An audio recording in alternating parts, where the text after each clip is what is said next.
통계로 본 2024년 그리고 새해 키워드와 목회 전략을 살펴봅니다. 목회데이터 연구소 지용근 대표 모셨습니다. 대표님 안녕하세요. 네, 안녕하세요. 예. 네, 2024년 잘 보내셨어요? 개인적으로? 바쁘게 보낸 것 같아요. 바빴어요. 네. 예. 2024년 한국 교회 안에서 뭐 이렇게 교회 변화에 대한 관심들이 참 많았던 한 해였던 것 같아요. 그죠? 네. 예. 네. 지난 한 해를 정리해 본다면 어떤 키워드로 정리해 볼 수 있을까요?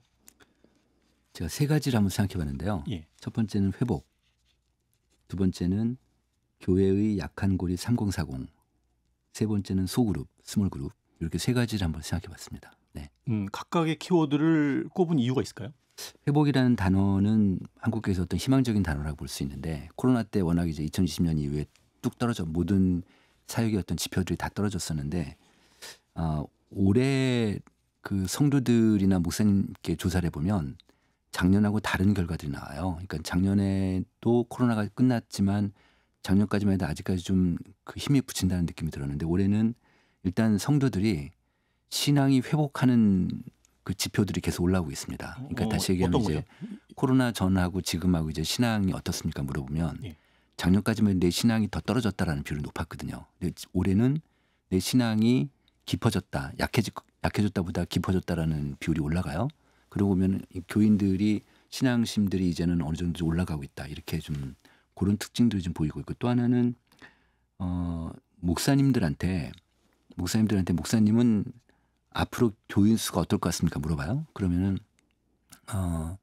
우리 교인 수가 앞으로 늘어날 것 같다, 뭐 줄어들 것 같다, 비슷하다, 이렇게 응답할 거 아니에요.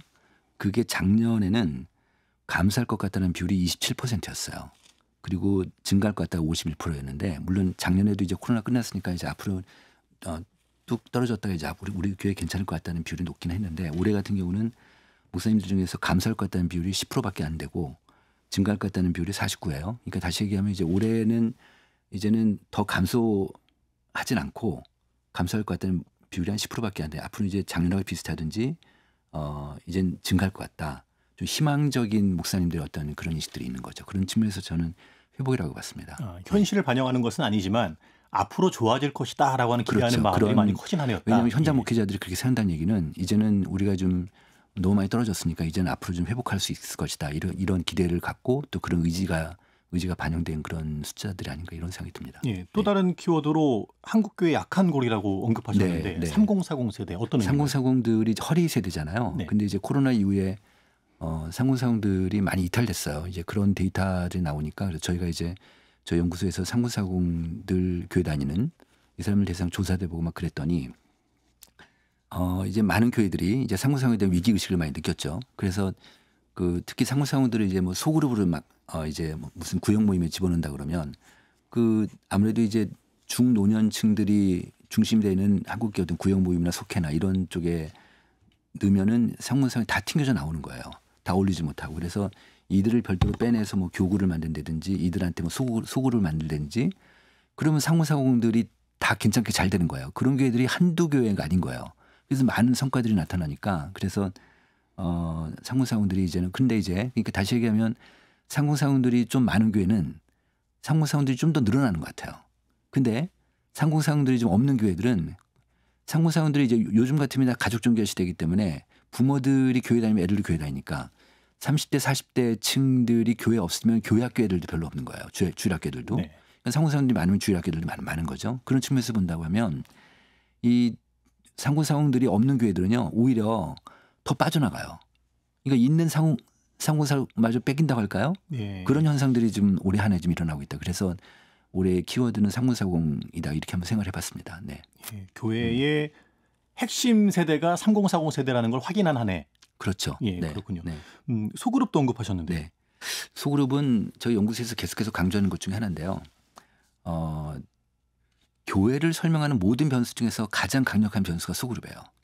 예를 들어서 소그룹이 잘 되는 교회들이 그래도 교인 수가 늘어나는, 성장하는, 건강하고 성장하는 그런 교회들이 좀 그러니까 그런 상관도가 높은 거죠. 다른 변수들도 있지만, 예를 들어서 코로나 이후에 큰 교회들이 작은 교회보다 더 그래도 회복도가 높아요. 네. 근데 그런 변수보다 소그룹 변수가 더 높다는 거죠. 교회가 크다고 해서 더 회복이 빠른 것이 아니라. 아니, 회복이 되는데 예. 그거보다는 소그룹이 잘 되는 게 더 많이 회복이 된다. 네. 이렇게 보시면 되겠습니다. 예를 들어서 소그룹 하나 더 말씀드리면, 그 교회 예배를 드리는데 그 예배에 대해서 사람들이 은혜를 받아야 되잖아요. 예배를 드리면서. 그렇죠. 또 교회 예배를 드리면서 하나님의 인재를 잊게 되잖아요. 예. 근데 실제로 많은 교인들이 그러지 못해요. 그런데 소그룹이 잘 되는 교회 교인들은 예배 은혜를 더 많이 받아요. 그리고 하나님의 인재를 더 많이 느낀대요. 그 차이가 커요, 되게. 예. 그런 걸 보면 소그룹이 그만큼 이제 예배도 중요하지만 밑바닥에서 소그룹이 이렇게 꿈틀꿈틀 움직이는 게 굉장히 중요한 이슈라고 볼 수는 있겠죠. 그런 예. 요인이라고 볼 수 있겠죠. 24년도 올해 키워드를 이렇게 세 가지를 꼽으셨는데 목회데이트 연구소가 이제 다양한 여론조사, 뭐 설문조사 진행하지 않았습니까? 한 해 동안? 네. 대표님 개인적으로 어떤 조사가 가장 기억에 남나요? 저는 많은 것들이 있지만 되게 좀 저 스스로가 충격적이었던 것이 하나 있었습니다. 그러니까 어떤 거였냐면 그 교인들한테 신앙 성장에 도움받는 게 무엇입니까라고 물어본 적이 있었어요. 예. 그걸 이제 한목협이라고 이제 한목협에서 매 5년마다 조사하는데 그 이제 23년도에도 저희가 이제 그 리서치를 했는데 근데 10년 간격으로 보니까 교인들의 생각이 정말 많이 바뀐 거예요. 무슨 얘기냐? 자기 신앙 성장에 도움받은 걸 물어보니까 10년 전에는 출석교회 예배하고 목사님 설교가 압도적으로 높았어요. 그런데 그게 64%였는데 예. 근데 10년 후에 23년도에 재보니까 그 예배하고 설교가 28%로 뚝 떨어진 거예요. 그러니까 64에서 28로 뚝 떨어지고 예. 그 얘기가 뭐냐면 한국 교인들이 지금 시대가 바뀌면서 목사님에 대한 예배나 설교에 대한 의존도가 떨어지는 거예요. 그리고 그럼 이제 상대적으로 뭐가 올랐을 거 아니에요? 그게 뭐가 올랐냐면 가족 요인이 올랐습니다. 가족이 신앙 성장에 도움받은 것 중에서 가족 요인이 10년 전 9%는 지금 20%로 올랐어요. 2배 이상 늘었네요. 네, 그 얘기 뭐냐면 가족의 영향을 많이 받는 거죠. 특히 이제 아이들 같은 경우는 부모, 어머니에 대한 영향을 워낙 많이 받으니까 그런 측면에서 보면은 가족 종교화라고 그러죠. 가족 종교화. 그러니까 이런 식으로 가족에 대해서는 그 영향도 크기 때문에 이제는 교회 학교에서 예를 들어서 교회 학교가 이제 매년 한 5월 달쯤 되면은 교사대학 같은 걸 하잖아요. 네. 이제는 교사대학도 중요하지만 그보다 더 중요한 거는 부모대학이다. 네, 이제는 그런 식으로 가지 않으면 교회학교 주일학교를 키우기가 좀 어렵다. 네, 그런 포인트가 하나 있을 것 같고요. 세 번째는 미디어였어요. 미디어가 10년 전에 1%였어요. 신앙에 영향을 미치는 도움받는 거. 예, 도움받는 거. 네. 요인 소위 중에. 유튜브인데 예. 이번에 재보니까 19%로 오른 거예요. 19%요. 1에서 예. 19로 이렇게 예. 오른 거예요. 그러면 보세요. 자, 지금 10년 전에 예배하고 설교가 64에서 28로 떨어졌는데 한 2배 이상 떨어졌는데 미디어는 1에서 19로 올랐어요. 그럼 앞으로 10년 뒤에 가면 어떻게 될까요? 10년 뒤에 가면 예. 예배 설교 의존도 더 떨어질 것 같아요. 그다음에 미디어는 더 올라갈 것 같고요. 예. 지금 미디어에 대한 것들 특히 유튜브 같은 경우는 지금 우리나라 그 개신교인들 중에서 그 지금 일주일에 한 번 이상 유튜브 기독교 콘텐츠를 보는 비율이 80% 정도 돼요. 그러니까 교회는 안 다니지만 그러니까 교회 주일 예배 때 교회 생활을 안 하지만 그 교회 생활을 하지만 집에서 유튜브 보는 사람들이 그만큼 많은 거죠. 말하자면. 그러니까 유튜브에 대해서 영향이 되게 큰 건데 뭐 이제 그런 것 때문에 미디어 영향이 앞으로 점점 더 커질 것이다 이렇게 보고 있습니다. 그리고 예. 앞으로 점점 더 미디어에 대해서 그러니까 유튜브를 더 이용하겠다는 사람들이 훨씬 더 많죠. 예. 네, 그래서 미디어 영향권 안에 한국교회가 있겠다. 그래서 그거 보면 제 생각은 유튜브가 목사님들 입장에서는 유튜브가 뭘까? 어떤 대상일까 보면 보완자 역할을 할 거예요. 예. 교인들 신앙을 끌어올리는. 근데 보완자이면서 경쟁자가 될 것 같아요. 동전의 양면이죠. 그러니까 이걸 어느 한쪽으로 가기가 어렵고 그러니까 하여튼 유튜브가 한국교회에 굉장히 딜레마일 것 같긴 합니다. 네. 예. 뭐 유튜브를 비롯한 이런 어떤 온라인 플랫폼이 많이 발전한 측면도 있지만 코로나가 영향을 많이 미쳤겠군요. 아무래도 그게 더 예. 그렇죠. 네. 예. 네. 2024년 키워드로 이제 회복을 언급하셨는데 또 실제로 교회 현실을 들여다보면 교인 수가 많이 감소한 것을 확인한 한 해였어요. 각 교단마다 이제 총회 때마다 교세 통계를 발표하는데 그렇죠. 네. 주요 교단의 교세 통계를 보니까 네. 예장 통합 합동 교단별로 10만여 명 네. 감소한 걸로 네. 나타났습니다. 네. 네. 실제로 전체적인 교세 변화 추이는 어떻게 나타나나요? 실제로는 저희 데이터로는 그보다는 더 많이 빠진 것, 더 좀 심각한가요? 빠진 걸로 좀 돼 있는데 예를 들면 이런 거예요. 저희 이제 비율로 보니까 코로나 이후에 이제 그 전체적인 그 주일 현장 예배 회복도가 한 85%쯤 돼요. 그러니까 15% 정도의 교인들이 이탈된 거죠. 말하자면 그러니까 벌써 코로나가 지금 한 5년 전인데 네. 그때보다 지금이 지금 한 15%가 빠진 상태죠. 그런 상태인데 그러니까 그럼 이 사람들이 어떤 사람들 어떻게 갔을까? 그 교회 지금 예전에 잘 나오다가 지금 안 나오는 사람들이 한 15% 된다고 하면 그 사람들은 가난 성도가 될 개연성이 있고 그죠? 아니면은 가난 성도는 아니지만 자기네 교회에 뭐 온라인 예배를 드린다든지 온라인 예배 가끔 드리는 이렇게 했을 거 아니에요? 근데 저희가 이제 판단해 보기로는 저희가 측정해 본 바로는 지금 현재 온라인 예배 드리는 사람이 9% 정도 돼요. 9% 정도 되거든요. 그러니까 나머지 15%에서 9% 빼면 한 6%쯤 되잖아요. 한 6%는 이제는 교회를 안 나가는 가난 성도로 전환됐다. 이렇게 볼 수 있죠. 예. 네. 그래서 인구로 보면 예. 코로나 이전이 한 저희 그 전체 기독교 인구 한 17%쯤 된다고 보면 그럼 867만 명이 돼요. 그런데 이 중에 15%가 이탈되면은 한 130만 명 정도 이탈돼 있다 이렇게 볼 수 있습니다. 그만큼 많죠. 예. 그렇죠. 네. 그러니까 주요 교단에서 이탈된 숫자보다 훨씬 많은 거죠. 저희 데이터는 그렇습니다. 예. 네. 가나안 성도 언급하셨는데 이제 신앙을 가지고 있지만 교회 출석하지 않는, 교회 안 나가는 성도를 이제 가나안 성도라고 이제 네. 흔히 부르게 됐습니다. 네.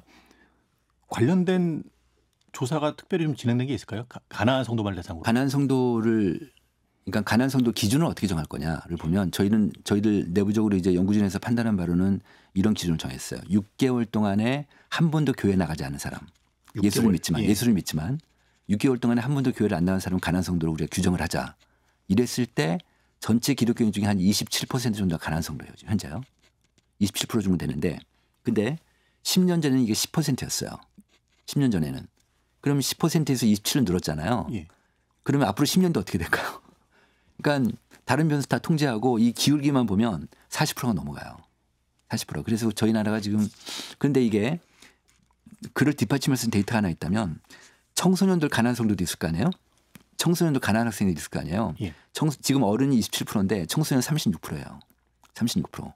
36%쯤 되는데 그중에서 고등학생은 46%까지 올라가요. 벌써 절반 가까이 돼요. 네. 고등학생들은 자기가 예수 믿지만 뭐 학원 다니고 뭐 그러라고 이제 교회 안 나가는 애들이 한 절반 가까이 되는데 그럼 얘네들 대학 가면은 교회 가느냐? 다는 안 가겠죠. 물론 약간은 갈 수는 있겠지만 이런 측면에서 보면 청소년들이 지금 어른보다 가난성은 더 많단 말이에요. 그 얘기는 앞으로 가난성도 점점 더 늘어날 것이라고 보는 거죠. 네. 대책을 좀 마련해야겠어요. 그래서 10년 뒤에 40% 전망된다면은 40% 넘어갈 것 같은데요. 예. 지금 제가 이제 아는 사장님이 그 얼마 전에 영국 런던에 출장을 갔다 오신 거예요. 근데 이분이 갔다 와서 이런 얘기를 하세요. 주일날에 껴서 자기 호텔 옆에 큰 예배당을 갔었대요. 했더니 그 큰 예배당에 할머니들만 10명이 앉아 있더래요. 뭐 이제 그런 현상을 이분이 보신 거예요. 그러니까 한국교회가 앞으로 그렇게 될 개연성도 있다. 제 말씀은 뭐냐면 이런 이제 부정적인 데이터인데, 그러니까 예상되는 그러니까 현실이 그러니까 예상되는 위기는 현실화될 수 없다 이런 말이 있어요. 그러니까 다시 얘기하면 위기를 예상할 수 있으면 현실화되지 않고 그 사회적 주체들이 미리 대응하니까 현실화되지 않는다는 것처럼 이렇게 가난 성도가 앞으로 점점 늘어날 때 그런 교회가 어떻게 대응할 건가를 정말 고민을 많이 해보셔야 되죠. 예. 교인 수 감소 또 가나안 성도 증가 이 원인이 뭔가를 한번 생각해 봐야 될 텐데 대표적 요인으로는 한국 교회 신뢰도가 거론되는 것 같습니다. 실제로 제가 중고등학교 아이들을 만나서 교회에 다니는 것을 학교 가서 좀 얘기를 하니 물어봤더니 많은 아이들이 교회 다니는 거를 공개적으로 말을 안 한다고 하더라고요. 네. 교회 신뢰도. 근데 개신교만의 문제일까? 이웃 종교와 비교해 보면 어떨까요? 각 종교별로 신뢰도는 재보진 않았고 각 종교별로 호감도를 재본 적이 있어요. 예. 호감도를 재보면 그 불교가 53%예요. 국민적인 호감도가. 그다음에 카톨릭이 51%, 그다음에 개신교가 33%. 이게 지금 지난해 한국리서치 조사한 건데요. 개신교가 33%, 원불교가 29%. 그러니까 우리가 지금 원불교랑 비슷한 호감도를 갖고 있고요. 예. 이슬람은 14% 됩니다. 다시 얘기하면 지금 주요 종교, 그러니까 불교하고 카톨릭하고 개신교 세 개 종교만 본다고 하면 불교하고 카톨릭은 한 50% 정도의 호감을 갖고 있는데 개신교는 33이니까 좀 뚝 떨어지죠. 지금 저희 연구소에서 잰 바로는 지금 개신교 신뢰도가 지금 21%예요. 그런데 21%는 일반 국민들의 21%니까 어때요? 그러면 이거는 그 안에 개신교인도 있잖아요. 그럼 기독교인을 빼면 개신교인 빼면 그러면 넌크리스찬 중에서는 기독교를 신뢰하는 비율이 9%밖에 안 돼요. 네, 그 정도로 신뢰가 낮으니까 학교에서 기독교 얘기하기 어렵죠. 예. 그렇습니다. 네. 문제는 사회적 신뢰도가 조사할 때마다 수치가 낮아져요. 결과값이. 네, 네. 이유가 뭘까요? 요거는 이렇게 보셔야 될 것 같습니다. 그러니까 2020년 1월 달에 코로나 막 시작할 때 예. 그때는 코로나 영향권이 한국 사회에 없을 때였어요. 그때 마침 기훈실에서 한국교회 신뢰도를 쟀었는데 그때 32%였어요. 그런데 2022년에 2년 뒤에 20여년 재보니까 32에서 18로 내려갔어요. 그때만 해도 한국교회가 굉장히 많이 두드려 맞았었잖아요. 그러니까 그 뭐 잘 대응 못한다고 그래서 그러다가 23년 1년 뒤에 재보니까 이거 1년 뒤는 이제 다시 기훈실에서 조사했더니 같은 방식으로 같은 조사 물함을 해서 해봤더니 그 전년도에 18에서 21로 올랐어요. 해마다 떨어지진 않아요.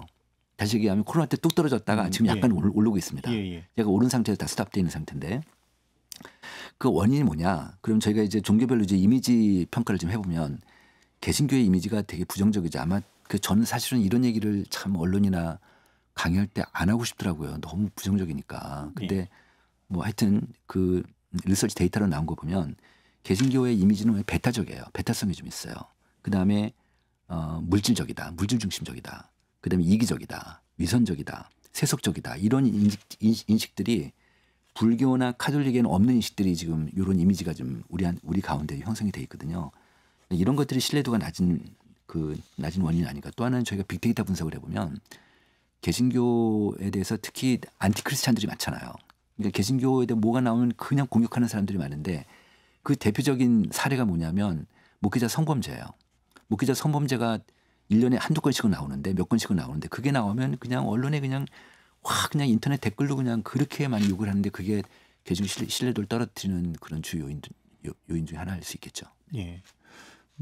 그래도 이런 현실 속에서 좀 교회가 희망을 사회에 제시하고 또 교회의 본연의 모습을 회복하자 다양한 노력들이 네. 목회 현장에서 펼쳐지고 있어요. 네. 이른바 선교적 교회 모델에 대한 관심도 많이 높아졌고요. 많이 높아졌죠. 이 지역 사회의 문턱을 낮추는 그 그죠. 사역을 네. 하는 교회들도 네. 많아졌는데 네. 선교적 교회를 추구하는 교회들의 어떤 그 현실도 짚어봤죠. 네, 저희가 조사를 한번 해봤어요. 예. 그러니까 전국의 목회자들한테 목사님 교회는 선교적 교회냐 이렇게 물어봤어요. 예. 그랬더니 우리 교회는 선교적 교회라고 자신 있게 얘기하시는 분들이 한 절반 정도 돼요. 맞네요. 네, 그러니까 본인들은 우리 교회가 선교적 교회라고 생각하시는 거죠. 예. 그런데 이 선교적 교회 특징들이 있어요. 어떤 특징들이 있냐면 영혼 구호보다는 지역사회 섬김을 더 높게 생각하세요. 근데 미국 교회는 그 지역사회 구제봉사보다는 오히려 그 영혼 구원을 더 높게 생각하고 있거든요. 그러니까 그 미국하고 한국하고 좀 선교적 교회는 컨셉이 좀 달라요.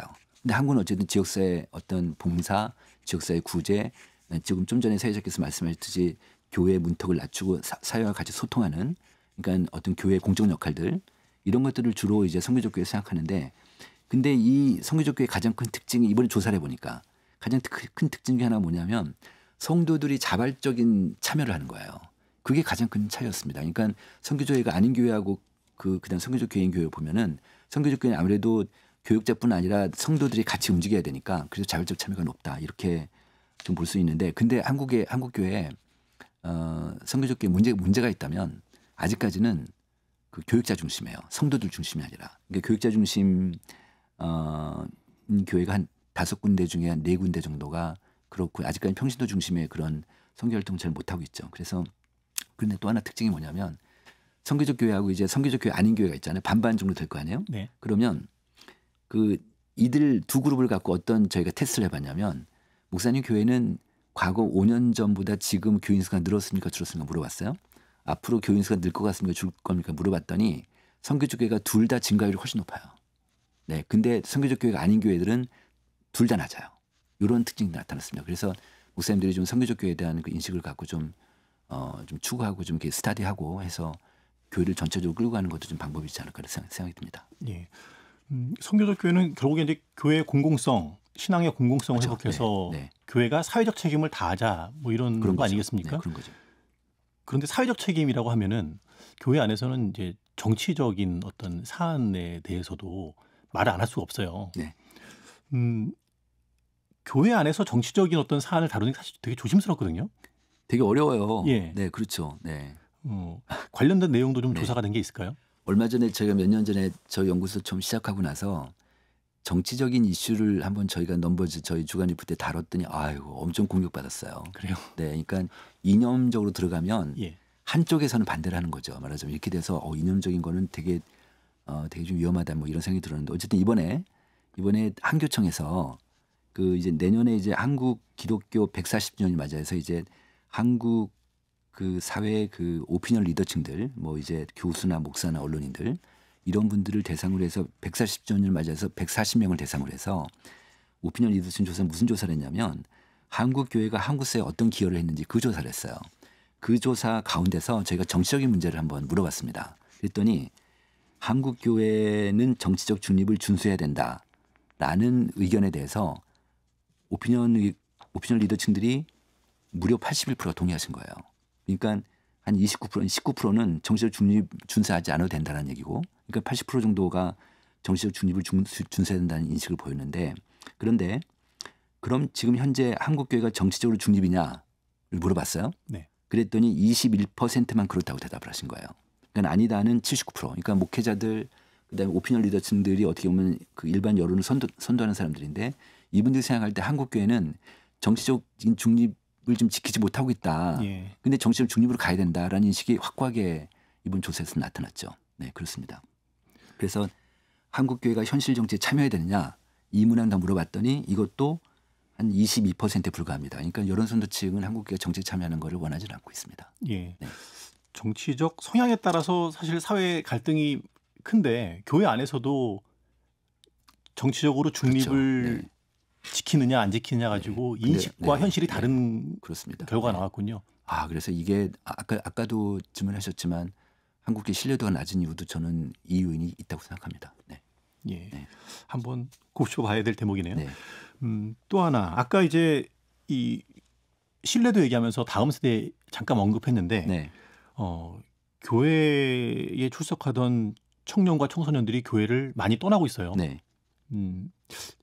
교회 안에 세대 갈등이 있다는 걸로도 그렇죠. 볼 수 있을 것 같기도 하고요. 그렇죠. 예, 지금은 우리 사회가 다 세분화되어 있기 때문에 다 파편화됐다고 그러잖아요. 그러니까 지금은 어느 한 주제를 갖고 전 교인을 대상으로 교육하기 어려워요. 다 세대별로 또 연령대별로 이렇게 욕구들이 다르니까 그런 시대가 됐는데 저희가 그래서 세대 차이 인식을 한번 알아봤어요. 일반 국민들한테. 이게 지금 한국 리서치에서 조사한 건데 이런 데이터가 나왔습니다. 그 20대 그러니까 각 일반 국민들한테 각 연령대를 보여주면서 귀하는 이 연령대 얼마나 세대 차이를 느낍니까 물어봤어요. 그랬더니 20대 청년들은요. 60대한테 세대 차이를 느낀다는 비율이 90%예요. 예, 뭐 자연스러운 결과인 그렇죠. 것 같습니다. 예. 예.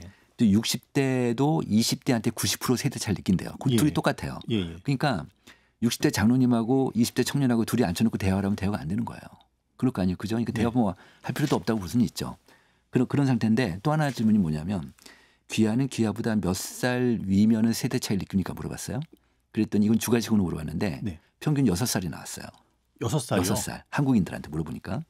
그다음 귀하는 귀하보다 나이가 몇 살 아래면 세대 차이를 느낍니까 물어봤더니 이것도 평균 6살이 나왔어요. 그러니까 플러스 마이너스 6살이니까 합해서 12살이에요. 그죠? 12살. 한국인의 인식은 한 세대 그러면 30년이잖아요. 한국인의 인식은 12살이에요. 그 정도로 세대 차이가 크다는 거죠. 그만큼.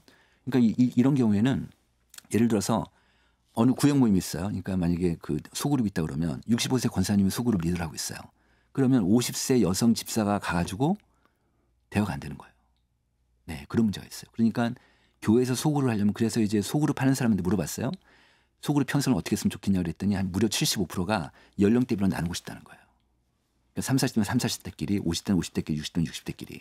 예. 네, 그런 이제 그 욕구들이 있는 거죠. 네, 그렇습니다. 그래서 이제 예. 뭐 하여튼 많은 교회들이 이제 전통적인 지역 기준 교구를 이제 그 연령별로 그 교구를 바꾸는 혁신을 좀 많이 하고 있죠. 그래서 그런 요인 때문에. 네. 6살 정도의 그 차이에서 세대 차이를 느낀다 그러면 네. 교회 중에는 이제 청년부를 생각해 볼 때 네. 교회 규모에 따라서 어떤 교회는 20대부터 40대까지 그렇죠. 청년부로 그러니까 두는 교회도 있는데 청년부 활동하는 예. 30대부터 30대 중반, 후반, 40대 청년들 많잖아요. 이런 친구들 저희가 물어봤어요. 예. 세대 차이 느끼냐 했더니 74%가 세대 차이 느낀다고 대답을 한 거예요. 그런데 이 나이 많은 청년들이 그 안에서 꼰대 역할을 하는 거지 말하자면. 예. 그런데 이들한테 물어보면요 절반 정도가 작년 예배를 안 가겠다는 거예요. 이유는 뭐냐면 작년 예배를 안 가고 싶은 이유를 물어보니까 두 가지를 얘기해요. 하나는 뭐냐면 이 권위주의적 문화가 싫다는 거예요. 두 번째 뭐냐면 자기가 글로 들어가면 예. 루저로 인식받는 게 싫대요. 네, 그런 식들이 있는 거죠. 네, 예. 그렇습니다. 세대별로 세분화한 목회 전략이 필요하다. 그렇죠. 그래서 예. 온세대 예배도 있잖아요.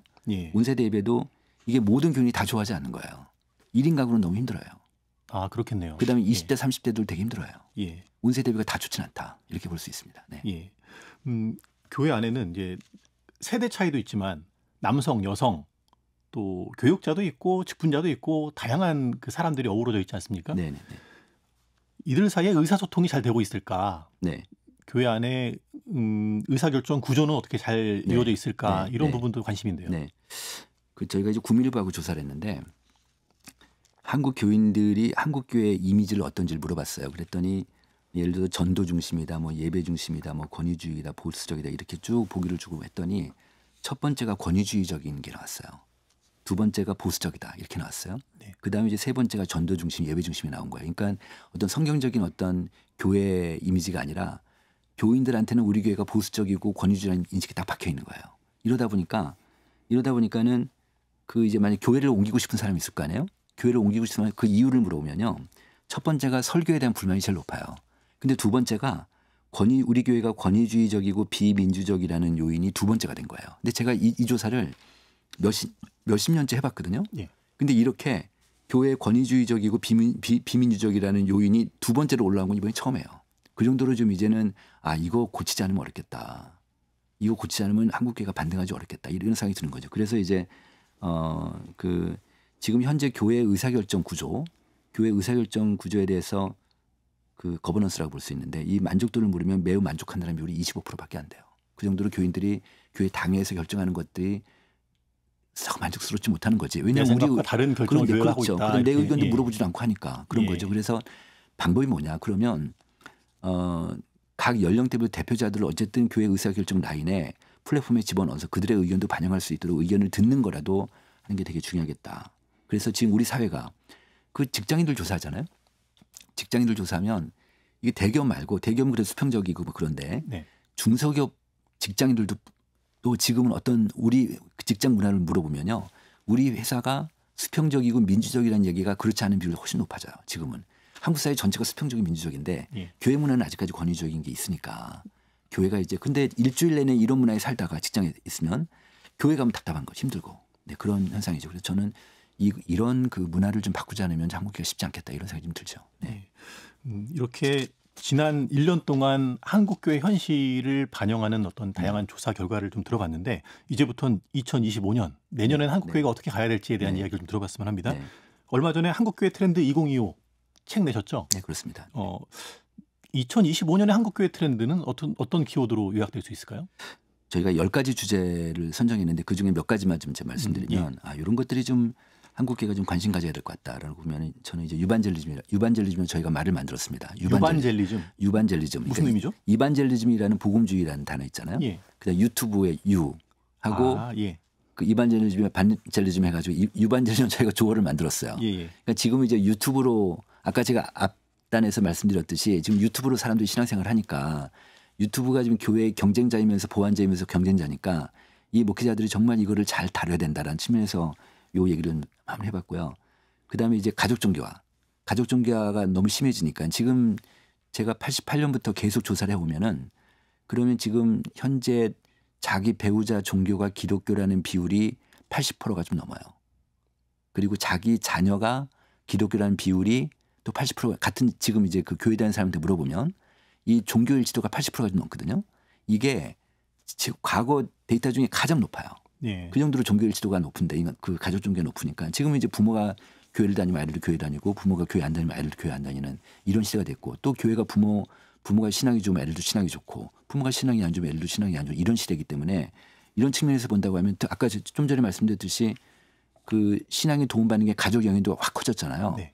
그런 의미에서 보면은 부모를 가르치는 게 되게 중요한 시점이 되는 거죠. 그런 얘기고요. 세 번째는 신앙 양극화. 이제 코로나 이후에 신앙들이 다 부정적이진 않다. 신앙이 약화된 사람도 많지만 강해진 사람도 많다. 이런 현상이고요. 그다음에 멘털 케어 커뮤니티라고 해서 요거는 뭐냐면 그 제가 한번 처음으로 시도해 본 건데 한국 교인들의 정신 건강에 대해 측정을 해봤어요. 그랬더니 10명 중에 3명 또는 4명이 10명 중에 3명 또는 2명이 지금 정신적으로 문제를 지금 안고 있는 거죠. 그런 데이터가 좀 나왔고요. 그다음 또 하나는 이런 것도 있어요. 중독 있잖아요. 중독이요. 예. 중독. 그러니까 무슨 마약 중독이다. 그다음에 성 중독이다. 도박 중독이다. 이런 중독 속에서 고통스러워하는 우리 교인이 얼마나 될까요? 11%나 나왔어요. 10명 중에 1명. 이렇게나 많이 퍼져 있다. 이런 거고요. 그다음에 이제 저희 이번에도 저희가 처음으로 조사한 건데 처음으로 좀 그 이슈를 낸 건데 싱글 아까 제가 좀 전에 말씀드린 싱글 친화적 교회. 네. 그러니까 싱글들도 이제 굉장히 외로우니까 교회에서 만족도가 떨어지니까 뭐 그런 요인들을 냈습니다. 네. 예. 네. 뭐 싱글 언급하셨는데 아까 이제 온 세대 예배가 1인 가구 세대에게는 좀 불편할 수 있다. 네, 그렇죠. 언급하셨는데 네, 싱글들도 그렇죠. 예. 네. 근데 교회 안에 이제 이들을 대상으로 하는 목회 전략도 필요할 거 아닙니까? 필요하죠. 예. 네, 어떤 그렇습니다. 대책이 필요할까요? 저희 이번에 싱글들 대상 조사를 해봤어요. 근데 목사님들이 싱글도 어떻게 생각하는지, 교인들 어떻게 생각하는지 물어봤는데, 싱글 저희가 보통 30세 이상으로 일단 싱글이라고 이제 미혼이라는 단어 있잖아요. 네. 미자가 아닌 미자잖아요. 그러니까 결혼하지 않은 사람들이잖아요. 이 미혼자들이 미혼자를 싫어해요. 그러니까 결혼 대기자라고 생각하는 게 싫은 거예요. 아, 예. 네, 그러니까 그냥 싱글이다. 그런 건데 우리한테 결혼을 강조하지 말아라 이런 인식들이 있는 거죠. 볼게요. 저희가 어떤 조사를 해봤냐면 결혼하여 가정을 이루는 것이 하나님의 섭리다. 이거에 대해서 이 응답에 대해서 싱글들은 30%가 그렇다고 대답을 했어요. 그런데 목사님은 81%가 응답을 하신 거예요. 목사님이. 그러다 보니까 너무 두 그룹 사이 인식 차이가 크잖아요. 그런 측면에서 이 인식 차이를 주는 게 되게 중요하다. 그런 얘기고요. 출석교회 자기가 다니는 출석교회 싱글에 대한 편견이 있냐 그랬더니 55%가 편견이 있다고 대답한 그 편견이 뭐냐? 싱글은 눈이 높다. 뭐 그다음에 어딘가 문제가 있다. 싱글들이 이런 인식이 자기 교회에서 자기 느끼는 게 한 55% 된다. 이런 얘기예요. 그래서 이제 근데 지금 한국교회 전체적으로 이런 싱글들이 좀 공동체가 필요한데 네. 지금 교인들이나 본인들이나 목사님들 싱글 공동체가 필요하다는 대답이 한 75%좀 나오고 있어요. 그런데 정작 지금 한국교회 좀 싱글 부서가 있는 싱글 공동체가 있는 교회는 6%밖에 안 되고 있습니다. 그래서 아직까지 지금 처음 시작이니까 싱글들도 이제 그래서 이들이 일반 교인들보다 교회 생활 만족도가 굉장히 많이 떨어지고 있거든요. 어떻게 목회 사각지대라고 볼 수 있는데 이들을 좀 잘 케어하고 배려하고 돌보는 그런 목회 정책이 필요하겠다 이런 생각이 들죠. 네. 예. 결혼하지 않은 청년에 대한 편견을 일단 교회 공동체가 가지면 안 되겠군요. 그죠. 그거 되게 중요하죠. 네. 네. 교회의 변화에 대해서 다양한 뭐 조사도 있고요. 뭐 방향 제시도 나오고 하는데 가장 근본적인 거는 이제 교회가 본질을 회복해야 한다는 거 아니겠습니까? 그런 점에서 한국 교회는 어떤 모습으로 달라져야 한다고 보십니까? 참 이게 어려운 주제 같아요. 예. 네, 일단 이번에 저희가 교회 세속화에 대한 조사를 해봤어요. 근데 세속화 이유를 물어보니까 예. 교회 안에 물질주의가 들어와 있다. 그다음에 교회 안에 성공주의가 들어와 있다. 이런 것들이 깊숙하게 들어오는 것들이 근데 목사님이 이 세속화에 대한 심각성을 교인들보다 더 많이 느끼고 계세요. 더 많이 느끼고 계시거든요. 그러니까 본질적인 그래서 이제 이번에 세속화에 대한 효과적인 대응책이 뭐냐 물어봤더니 신앙의 본질적 가치를 좀 회복해야 된다. 그다음에 신앙과 삶의 일치를 보여야 된다. 이런 건데 제가 이제 생각해 봤습니다. 그러니까 일단 기도와 말씀 중심으로 이제 삶이 회복하는 게 되게 중요한데 그런데 저는 이런 본질적인 가치를 회복하려면 사람들의 변화가 대그룹에서 일어난다고 생각하지 않는다는 거거든요. 사람들의 변화는 소그룹에서 일어난다고 생각하는 거예요. 그러니까 소그룹에서 진정한 영적 관계가 필요하다. 소그룹에서 자기 삶을 고백하면서 이런 영적 관계 속에서 삶을 말씀 속에서 예. 이러면서 신앙의 본질을 회복할 수 있지 않겠나. 물론 이제 예배도 중요하지만 소그룹도 굉장히 중요하지 않겠나. 그런 생각이 들고 그다음에 이제 또 하나는 한국계가 어떤 모습으로 변해야 할까지 분다고 분명히 대사회적 관계가 되게 중요하잖아요. 그렇죠. 사회봉사를 하는데 예. 과시적으로 안 했으면 좋겠다. 그다음에 전도를 내세우지 않았으면 좋겠다. 왜냐하면 일반인들이 그것 때문에 너무너무 힘들어하거든요. 그러니까 그런 변수만 빼버린다면 얼마든지 사회봉사는 사람들이 인정해주고 그런 생각이 들었습니다. 또 하나는 이제 아까도 오늘 얘기했지만 교회 안에 탈권위주의적인 거라든지 또 수평적인 문화 이런 것들이 되게 필요할 것 같고 또 하나는 이제 오늘 얘기했지만 이념적으로 중립을 지킬 수 있을까? 이래야지만 우리가 한국 사회를 컨트롤할 수 있을 텐데 한국 사회의 어떤 미래 방향을 제시할 수 있을 텐데 우리 교회가 이념 속에 들어가 버리면 그러면 우리가 미래 방향을 제시하는 게 참 어렵지 않겠나 이런 생각이 좀 들죠. 네. 예. 지금 말씀하신 내용들에 대해서 한국 교회에 영향을 그래도 많이 미치시는 분들은 말씀하신 내용들을 어느 정도 인식하고 있을까 좀 궁금하네요. 조사하시면서 많이 만나셨을 텐데. 참, 네, 그러니까 한국 교회에 영향을 미치는 목사님들이라면 큰 교회 목사님들일 거 아니에요. 현실은 그렇죠. 그렇죠. 예. 네, 그런 큰 교회 목사님들하고 대화를 하다 보면 예.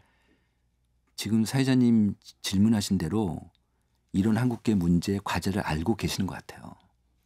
모르실 수 없죠. 그죠? 네. 아시는데 이 거대한 흐름 속에서 이게 그냥 흐름 속에 몸을 맡기신다는 느낌이 들어요. 그러니까 제가 참 이런 말씀 드리면 저희 후원교회 끊길지 모르겠는데 근데 그러니까 이런 제가 어떤 느낌이 드냐 홍수 있잖아요. 네. 홍수가 막 내려오는데 거기에 소가 내려오고 뭐 돼지가 내려오고 막 물건이 떠내려가잖아요. 예. 이거를 막지를 못하는 거예요. 이거를.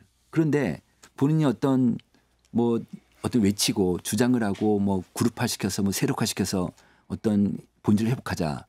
이렇게 되면 일단 기본적으로 이런 물질주의와 세속주의 문화 속에 교회 당회가 있기 때문에 네. 교회 리더십 그룹이 그 안에 있기 때문에 거기서부터 일단 걸릴 것 같아요. 목사님들이. 본인이 하시려고 해도 교회 당회나 교회 리더십들이 목사님 이게 무슨 소리입니까? 그럼 나가세요. 그럼 어떻게 돼요? 그러니까 이런 문화가 있어서 참 이게 저는 거스릴 수 없는 이런 세속화의 문화에서 지금은 제 느낌엔 이런 얘기가 해도 될지 모르겠지만 말틴 루터가도 어렵겠다.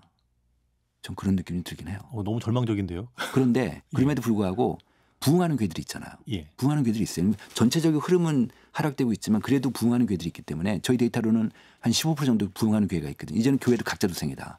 이제는 부흥하는 교회들도 그러니까 정말 이런 본질을 회복하는 교회들이 정말 잘 된다고 하면 이런 교회들도 분명히 없지는 않다는 거죠. 예. 근데 전체적인 한국교회 세속화를 막기는 좀 쉽지 않겠다 이런 생각이 좀 들죠. 네. 예. 아까 2024년도 키워드를 정리할 때 첫 번째로 거론하신 게 회복이었어요. 그리고 네. 그 회복에는 교회 현실이 더 날이 갈수록 좋아질 것이다라고 하는 희망을 가진 분들이 그렇죠. 많아졌다라는 네. 언급하셨는데 네. 지금 이제 2025년을 이야기하면서 언급하셨던 그런 내용들 네. 한국 교회가 잘 그런 과제들을 이행한다면 많이 달라지겠죠. 근데 지금 사회자께서 말씀하신 한국 교회가 전체라고는 저는 부정적이에요. 전체로 보면 그렇죠. 예. 무슨 얘기냐면 이제 각자도생이란 말이에요. 그러니까 한마디로 한국교회 전체가 희망이라고 얘기하기는 쉽지 않을 것 같아요. 그런데 오늘 데이터에서 보면 목사님들이 현실 목회에서는 그래도 우리 교회는 앞으로 이제 괜찮을 것 같아. 이런 인식들이 한 50% 된단 말이에요.